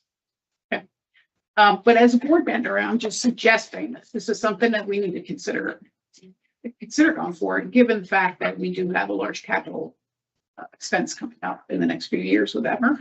You know, there might be We more efficient budgeted. ways to do that. About 300,000, I think, for each of the bail. 500. 500,000. 500,000, so that's a big nut. For each or in total? For each. Thank you. So And then the $1 glass million. breaker, another. So what's the total capital budget for that renovation? No, I don't know. It's top of my It's head. millions of dollars, so. 1.5-ish. Is there a way we could get the county to implement dual stream recycling, like mandate that, so that the ballers had to do dual stream recycling? Is my understanding is other counties have them do that. I mean, so it's possible, or like, that's the argument for flow control. It's like, how much though, do we? Each month we report to you that we lose $40 a ton for every ton that comes to the MRF. So if we mandated dual stream recycling and then continue to not charge, we would continue to lose money. And at 40, maybe it'd be slightly less because economies of scale, but we would lose more every single month because the tonnages would be higher. But our product wouldn't sell any better. Like, cause It's a better product, but I mean, again, I think it's like our operational costs would go up. There's a lot that of would make things up that the we have to. difference. Like, it wouldn't pay to do it, in other words. Right. It would pay in times where the market's up. Right. It would not pay right now. If you're losing money per ton, it doesn't matter how much volume. I was just thinking if we had a cleaner product, it might be easier to sell, but I understand. It's now, I wasn't thinking it through clearly. Well, this is a clean product. Yeah, I mean, this is full exactly, straight. This is right, what we're yeah, receiving. Right, exactly. That's what I wasn't thinking through. And what percentage of the mixed recycling to generated in the county do we receive here? I think it's really low. 15%. So it's really low. It's low capture. It's a low capture. So The recycling rate's different than that. That's just what comes to us. Through Because the towns, majority of it is towns and single Medicaid. stream recycling through the haulers. Private haulers typically doesn't. I They think bring it. SWDS is the only one that brings their recycling. So it's mostly the towns, I think the city of Kingston, and then Correct. maybe one. So it's a very small capture rate and large expense. So, we're moving on to the treasury report. So I don't know how much detail, everyone wants me to go into, because I know this was discussed last month. I did provide everybody with a, highlights of the treasurer's report. Obviously, throughout the year, what I captured in year end was talked about throughout much of the year. As Mike had mentioned with regards to the financial statements, these same type of highlights that are in here are captured in the financials. When you do look at it, I would direct you to the letter of transmittal, management discussion and analysis, and the statistical section that's in back. I wouldn't spend too much time on the actual financials and the footnotes themselves unless you're truly interested in it. Part of the reason why we the full accurate and annual comprehensive financial report is to add those sections to make it an easier read for somebody that isn't in the the profession that I'm in. I don't know that everybody needs to know exactly what the term is in liability and how to put it on that line, or what GASB 34 adjustments were made. So that's why I direct you to, especially the narratives in the letter of transmittal, to explain away what you're seeing in this treasurer's report. A couple of quick notes on it, right? Volume is down. Anything that related to volume is obviously down. We did see, as we saw with the MRF, sell recyclables are down. We did see though, recycling service fees on the other hand were up, and that was mainly because we increased $5 a mattress and $10 a mattress between 2024 to 2025. Fuel surcharge, that had a big effect on budget to actual, because when I did budget that number, I used 8.75%, and the actual average throughout the year was only 6.25%. That being said, already, I bumped that down to be in line with the previous 12 to 18 months, and guess where it's going to go next month? It's almost going to double. So it's going to go in the other direction now, right? I budgeted 6.5%, and it's going to end up, 10, 11, 12%. So it's hopefully that corrects itself. But that's what's going on in the world. Maybe I'll take any questions. Maybe that's the best way to go about this. the revenue side with the fuel costs that have risen so much, and obviously we have the fuel surcharge. Yep. Is that's gonna balance itself out? It does. Okay. Yeah, it does. Yeah. I That- tried. That's fine. Yeah, I tried to, it's why it's so helpful to have the fuel surcharges to balance fluctuations. Won't necessarily always measure up month to month, right? Because as for instance, right now in March, we're paying a certain price that has skyrocketed over the last 3 weeks, right? But that recapture on the fuel surcharge won't happen until April's. You know what I mean? Transactions that come in. Because of the way that we have the policy structured, the last Monday of the month is when I grab that number for the Central Atlantic region to apply that fuel surcharge for the next month. Do our haulers have similar thing in their contract that they can give us a surcharge with their price? Our long haulers? Yeah. No, we provide fuel. We to provide them. the fuel. Yep, yep. Okay. We have a fuel allocation, I think it's like 93 miles for Seneca Meadows, but they come in, or, sorry, 93 gallons for Seneca Meadows. And they come here for every trip and they can fill up at our tank for every trip. And we save taxes on that. So like, I think It helps with our transport. on our last delivery, Tim, you said 440 a gallon? 61. 461 a gallon. But if you were to drive around, you would see over $5 a gallon for diesel. And we're paying 461. 17% right now makes up.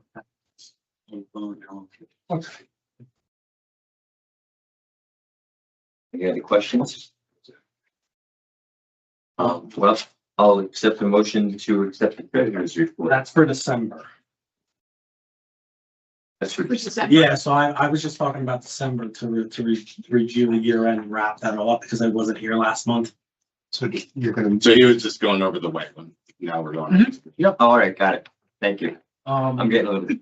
No worries. So as we turn the page to January, yeah. I already mentioned where we were on tonnages for January. We're down a little bit. I made a note, that I already spoke about as well for sale of recyclables, received 28,100 in total revenue, and that was because of the prior year difference. We had 38,000 worth of plastics that we moved.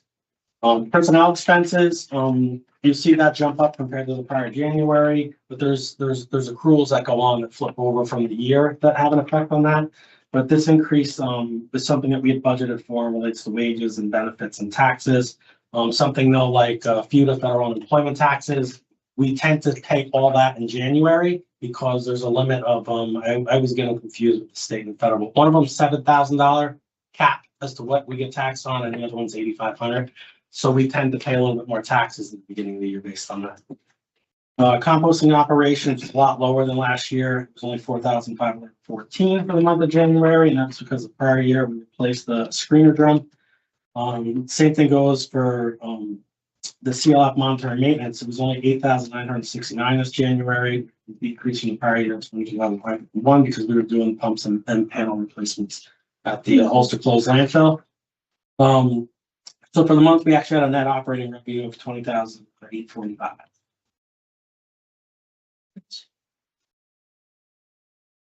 Any questions? We prepay our retirement expenses at the end.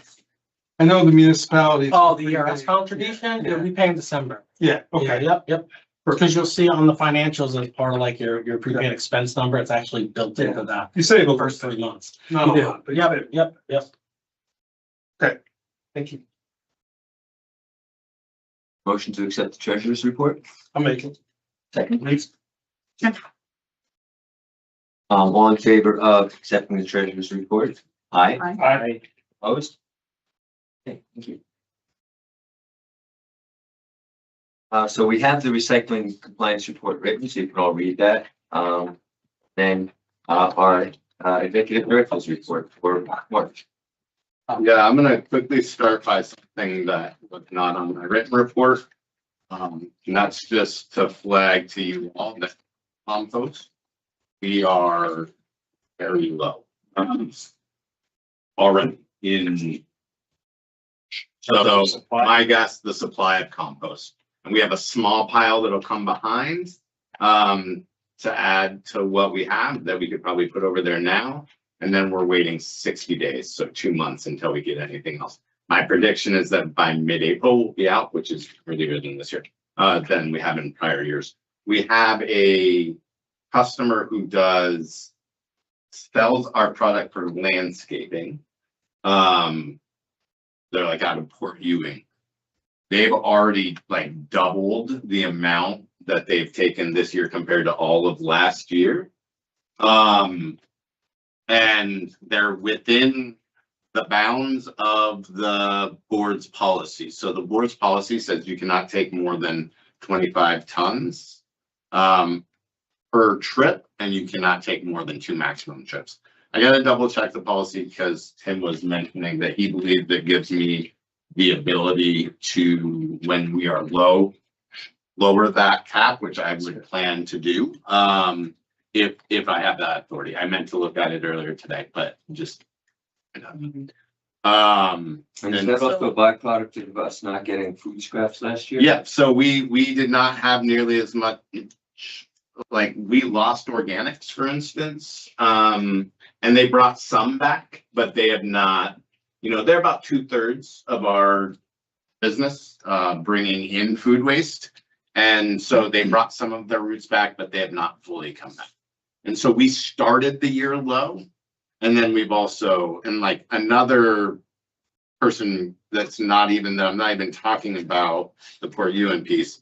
Somebody else came in today with the largest truck I've ever seen with like, almost like one of our tractor trailers for long haul, and filled up 2 loads of 15 tons. That's a massive, like, to get 15 tons of compost, that's a large truck.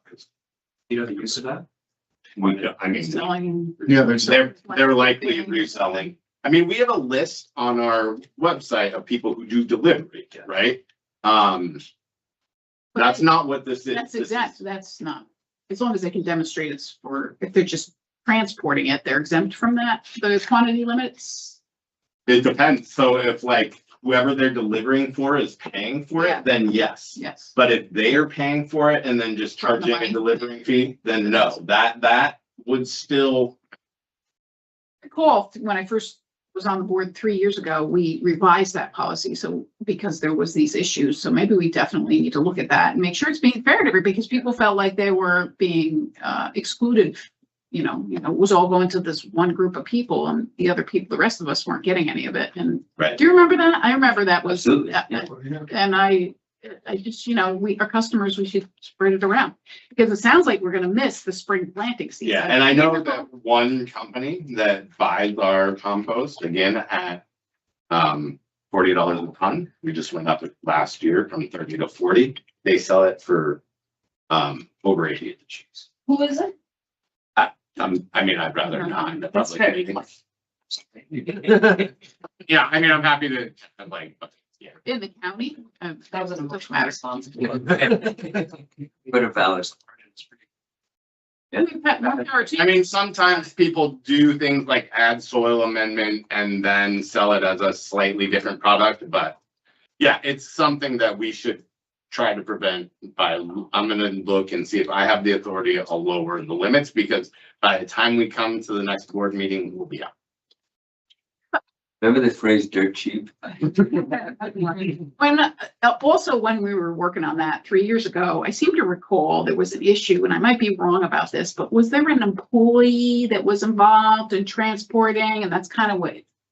So are there employees that are doing like a side hustle, and there was some speculation that maybe, am I wrong about that? Well, so here's the thing. There is nothing that prevents there's nothing that prevents an employee from after hours having a delivery business. That is not our biggest issue. And in fact, we have had an employee do that, and their businesses are local farms that wouldn't have any other way to get it. And we would have never had the success in selling our compost, especially in the beginning of the program, had that individual not gone out and delivered that compost to those farms. We just wouldn't have been on people's market. Like, they had them test it, they had them use it, and then all of those farms became regular customers for us. So you're saying that that person is exempt Yeah. from the No, policy? what I'm saying, Okay, is so no, all right, that's no, fine. I just when wanted they to pay clarify for it, that. when they pay for it themselves, goes against the amount that they can take.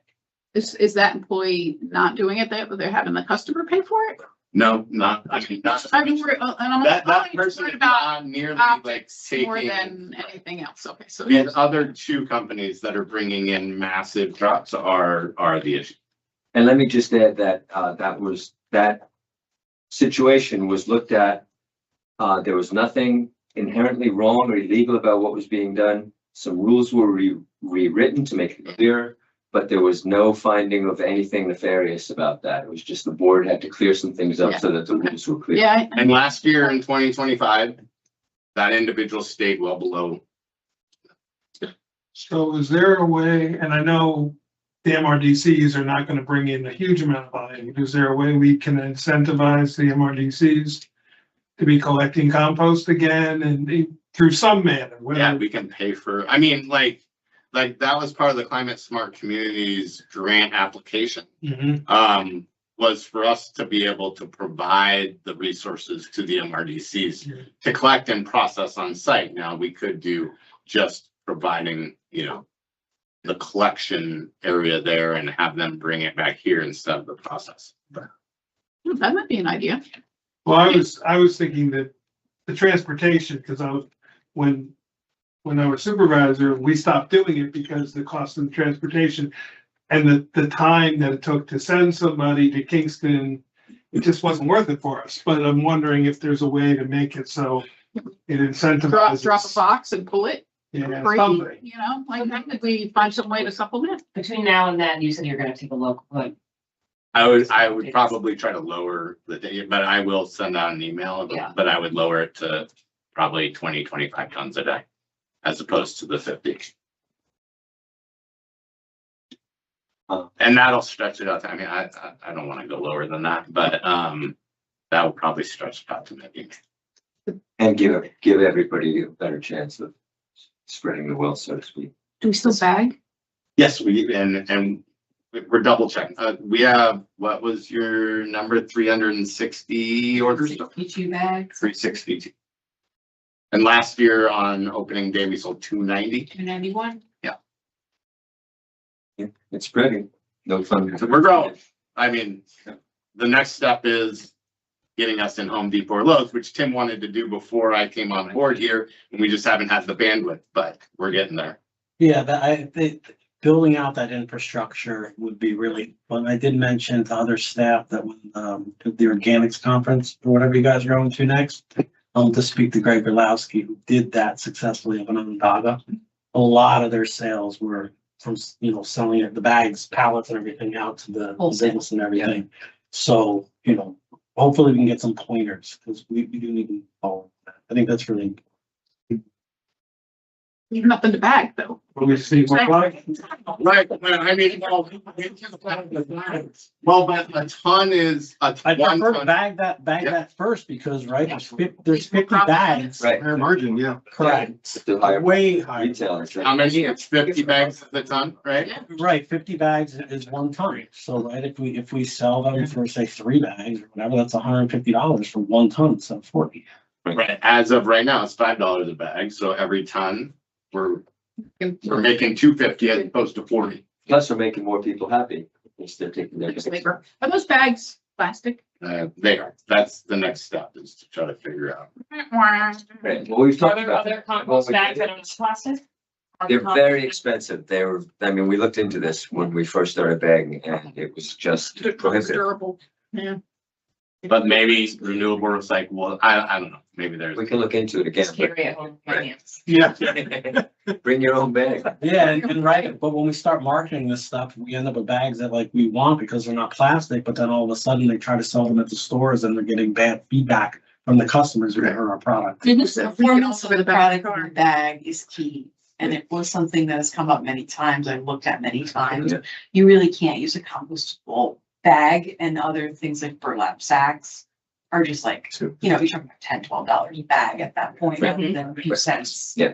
So Remember, it didn't make. You looked into it very closely. But I think we're all in agreement that it kind of stinks. Yeah. So, all right, well, thank you for that. Other updates, April 4th, we're resuming e-waste collection, and again, bag compost sales will be here in the parking lot, and that will continue till about November. April 25th is our first household hazardous waste collection event in New Paltz. Registration is April 1st. Yeah. We finally got the contract with Clean Harbors executed this week, so we feel comfortable that now. Well, I had typoed, I had too many acronym meetings, so I think I had said a February 26th meeting with HVRC, which was not accurate. It should be HVAQ. That's that Hudson Valley Air Quality meeting. So again, attended that, presented zero waste plan, zero together. A little bit of pushback about pausing the NRG project until zero waste implementation plan. Global NRG, we're still going through contract negotiations. I think that'll be ongoing for a while. Repower, Rick. So big reuse and circularly are gonna get back together and try to look at what their minimum space requirements could be to be in one area, because they'd really prefer not to be separated. So that's supposed to be given to me this week. Hopefully by tomorrow, because I'm going away on vacation next week, so will not be around. Nancy did send me the draft and I'm still reviewing it, and we'll get it over to Big Reuse. Again, that will be in front of you in April. We're now looking at 75% of mattresses that we're recycling. And then I talked about kind of the as former legislator Green said, it's now zero waste policy guidance document. Batteries and please taking box springs too now? They are, okay, which is what we're, okay. And that's all I got. Happy to answer questions. Do you have any questions, Mark? All right. Great, thank you. Resolutions and board notifications. Resolution 2673, authorizing and approving agency UCRRA and FSA health insurance related plans. Mark, you want to explain? Yeah, do you want to just actually, it says here motion to discuss and motion to approve. You really just need to make a motion to approve and then have a discussion and then let the discussion. So Okay. if somebody could. I'll make a motion to. Okay, second please. All right, thank you. All in favor? Aye. Oh, wait, hold on. Now we need to discuss. Now we need to. I mean, if it's that easy, that'd be great, but no, I might kick some of this over to Tim DeGraff, but due to ERISA laws, we have to update this at least every 5 years, and it should be done whenever there's a major change. So when we added our retirees as a benefit last year, it made it so that we should be updating this. This resolution itself has no financial impact. It is just updating the information that we are providing to our employees.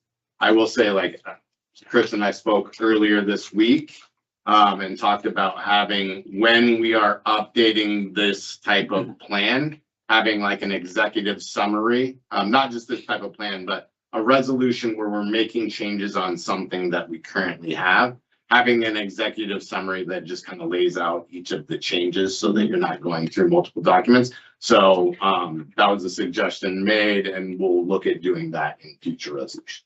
Yeah, the other thing I want to add to it, so you approving this resolution gives us documentation to show that you guys are doing your fiduciary duties in case we ever happen to be audited by the Department of Labor in regards to these. How can we approve something was effective January 1st? We can't even get these documents until renewals. So. No, but I'm saying it says effective, that this is effective January 1st, 2026, which is 3 months ago. Correct. So- Well, that is when it's effective. You're approving the summary plan document in order for us to distribute it to the employees, or at least make it accessible to the employees, which falls once again under statutory law. You've already approved the benefits that are in it. So like last year, you approved the retirees' health insurance. So January 1st is when our policy took effect, right? So we're approving it effective for this policy year, period, which started as of January 1st. And they could make the plan documents available until that also. Semantics, but if we denied it today, then what would you do? What would we do? Well, I'll have to let you know what the Department of Labor says when they roll in. I'm just curious how the process Yeah, works. no, When that's, something's that's, post- I when don't know something's what, Post-dated. I don't know what the Doesn't- Department of Labor would say on that if you didn't do it. No, but it's for the insurance year that started January 1st. It's the whole year. So the documents are not being, yeah, this is the next round of documents, right? I mean, I think if this was not approved, we'd have to provide documents that were the prior documents to our employees, which would not be the full picture of the benefits. And then again, at some point, we could be violating the ERISA laws. Let's not violate the laws. That's the issue. Any other discussion? Just a question. I know we have the documents. Do we bring in somebody from the insurance company to meet with our employees? Yes. When talking about like the- open enrollment period, yes. Yep. Yeah. Great. Thank you. And we also have an in-house person, Amy, although Okay. in retirement, that meets with them whenever they have any questions. But we do bring people in from MVP, Guardian. She has the whole open enrollment day. Best way. Yeah. Everyone ready? All right. All in favor of passing resolution 2673? Aye. Aye. Opposed? Okay, great, thank you. And the goals update. Any major changes, and then within every 5 years, it's been 3 years since we've updated this. So, update on goals for this month. What I'm passing around is a component of the authority's budget office mandatory Paris report that is mainly Tim's function. This is when we submit our audited financials and all of our other reports that are required by the authority's budget office with a deadline of March 31st. This is one piece of what's required by the ABO. And it is an opportunity just to reflect back on progress towards the agency goals from 2025. This was, a requirement that ABO put in place with the recent Public Authorities Accountability Act back in, I think, in 2009 that they passed that. And so it's a part of this report that needs to be provided every year. But I think of it as an opportunity for us to kind of bake into our annual calendar a review of the performance goals from the previous year. And then, have the conversations with the directors leading up to the end of the first quarter about their progress in the first quarter of 2026 towards the goals that we have for this year. So I share it just to kind of show you the progress that we're making on goals. This is the action for the first quarter. Next, we'll be meeting with the directors to go over the 2026 goals and the progress they're making, any issues that they're seeing in 2026.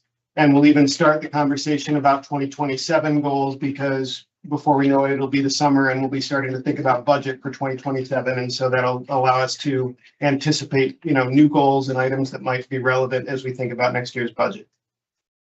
I included at the back our mission roadmap, which, gives you kind of a visual of how all of our goals align with the mission, and then the objectives that fall under each goal, which is basically what the update summarizes.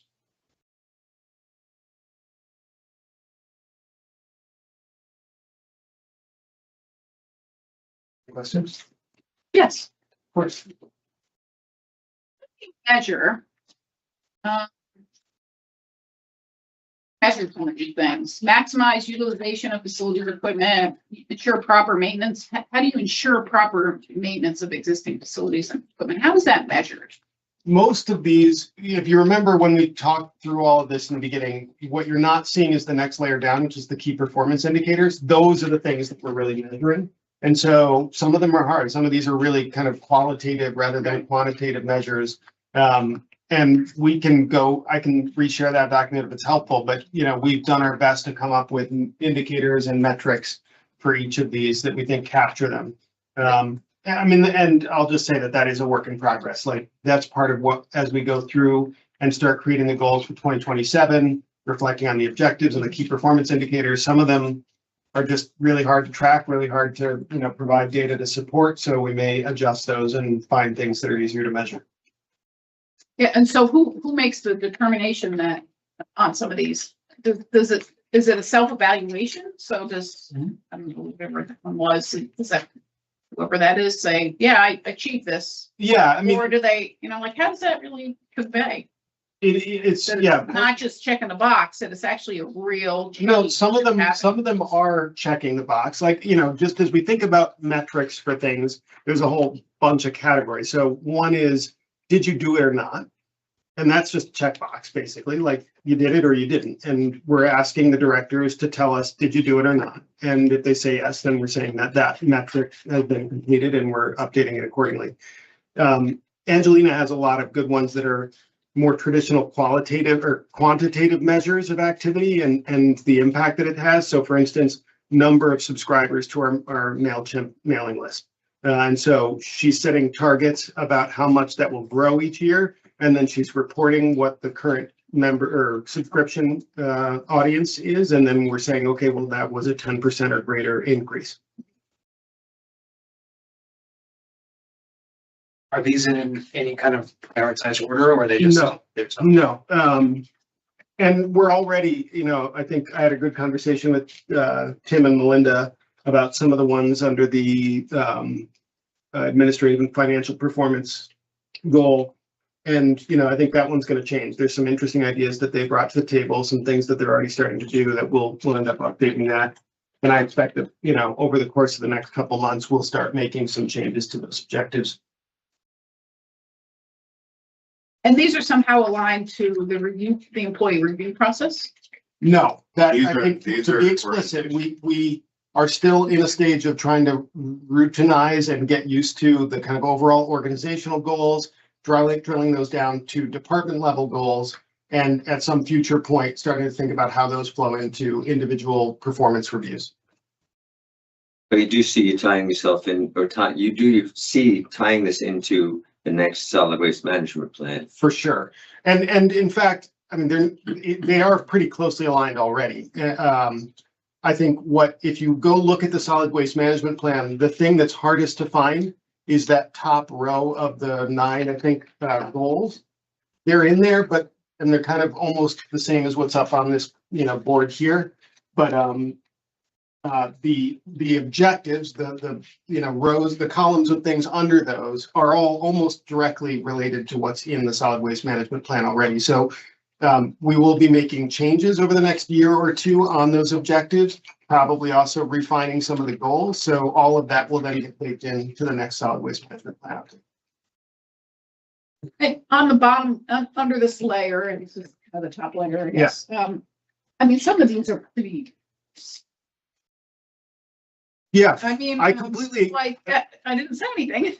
Your tone told me everything. Yeah. No, what you said there's metrics like reduce odors by mitigate odors from operations. So they're is it because you had 6 last year? The goal is to have 5 or less this year. I mean, totally. It should be something like that. that. No, that's exactly what it is. It's like looking at how many complaints we get or how quickly the complaints. And that's only one of the metrics. And that's the other layer. Layers. Yes. Layer beneath that. And this is like continuously working itself into another version of itself. Oh, living document. And you started somewhere, which was last year. Yeah. Yeah. Yep. And so we are watching the evolution. Yep. And eventually we'll see how it blends into. And, performance reviews. I mean, just for what it's worth, my experience is that this is all about, embracing a process, not like that we're going to arrive at some point to some perfect state, but that that's why what I was going to say, Donna, is like, feel free to, point out objectives on here that you feel are too squishy. I mean, that's a conversation mainly I'm having with the directors themselves, because these are the things that they own. But if you guys have feedback on any of them, feel free to send it to me. I do not feel like these are perfect versions of anything. They can always be refined and improved. So let me know. That's a vast improvement. It's great. Thanks. Did you give us an update on, what your update schedule will be for this year?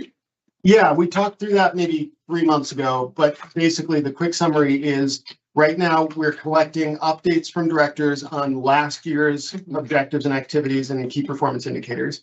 Those are really summarized here. This is one of the important reasons we're collecting those right now so that we can submit them with this AVO report. And then starting April 1st, we'll do one-on-ones with the directors to check in on, is everything going okay so far in 2026? Are you making progress through your goals? Are there any tweaks we need to make to the goals or the objective, the key performance indicators? And then in the summer, we will finalize next year's goals so that we can have those considered as we go through the budget process. So it's a lot of it. I mean, that is not ideal because to ask Tim and Angelina and Charlie to think about goals for next year in June is a little hard.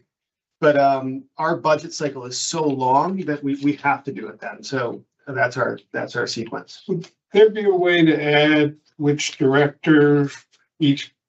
Yes, I thought fits about with? doing that. And the one challenge is that there are some goals that actually are multiple. And then what it is the key performance indicators underneath are really where they get assigned to individual directors. So what I think we will do at some point, I'm sure Donna will ask for updates on future board meetings. So I have no doubt that we'll continue to cover this. And maybe one of those, we can go into the key performance indicators and talk more about those and get feedback on those.